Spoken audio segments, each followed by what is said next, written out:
নমস্কার বন্ধুরা, আমার চ্যানেল লিপি দীপিকাতে সবাইকে স্বাগত।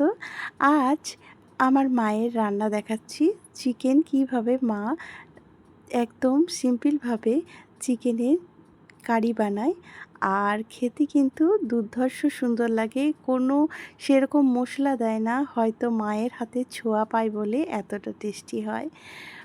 আর বাড়ি গেলে বেশিরভাগ টাইম মা বলে যে আমি রান্না করছি, তুই তো ওখানে করিস।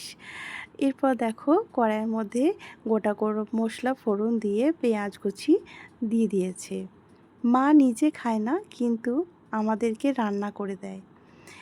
আর মা সত্যি করে অনেক আগলে রেখেছে, আর ছোট থেকে আগলে রেখে একা একাই আমাদেরকে মানুষ করেছে, আর এখনও আগলেই রাখে। দেখো তারপর আদা লঙ্কা বাটা, রসুন বাটা, পেঁয়াজ বাটা দিয়ে দিয়েছে। এরপর এগুলিকে দিয়ে ভালো মতো কষিয়ে নিয়েছে। আমি শুধু দাঁড়িয়ে দাঁড়িয়ে দেখছিলাম আর ভাবছিলাম সত্যি করে মায়ের হাতে খাবার খেতে কতটা টেস্টি লাগে। নিজেরা যতই ভালো রান্না করি, মায়ের হাতে বিকল্প কোনো কিছুই হয় না। তারপর দেখো টমেটো কুচি, জিরে ধনে গুঁড়ো দিয়ে দিয়েছে। এরপর মশলার সমস্ত কিছু দেওয়ার পর লঙ্কা গুঁড়োও দিয়ে দিয়েছে। এরপর ভালো মতো কষিয়ে নিয়েছে। আমি এমনকি আমার ছেলেরও ও দিদার হাতের রান্না বেশি টেস্টি লাগে। তারপর দেখো ভালো মতো করে মশলাটাকে কষিয়ে নিয়ে তারপর চিকেনটিকে মা দিয়ে দিয়েছে। এরপর চিকেন দেওয়ার পর আবারও ভালো মতো করে কষিয়ে নিয়েছে, আর ঢাকা চাপা দিয়ে দিয়ে কষছিল।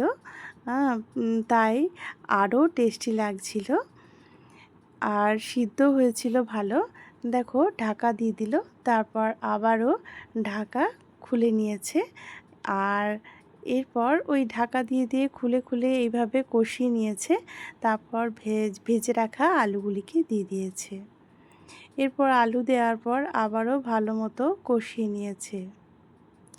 তোমাদেরকে একটা মজার ঘটনা বলি। আমার শ্বশুরবাড়ি থেকে যখন প্রথম সম্বন্ধ আসে আমাদের বাড়িতে, খেয়েছিল মা চিকেন রান্না করেছিল, কিন্তু ওরা ভেবেছে মাটন রান্না করেছে, এতটাই সুন্দর রান্না করে।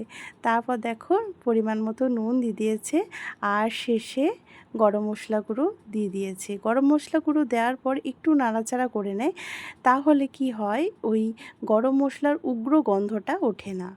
এরপর দেখো কষানো হয়ে গেছে। মাকে বলেছিলাম জল দেওয়ার প্রয়োজন নেই, তাই জল দেয়নি। কষা কষা মাংস কিন্তু দারুণ লাগছিল।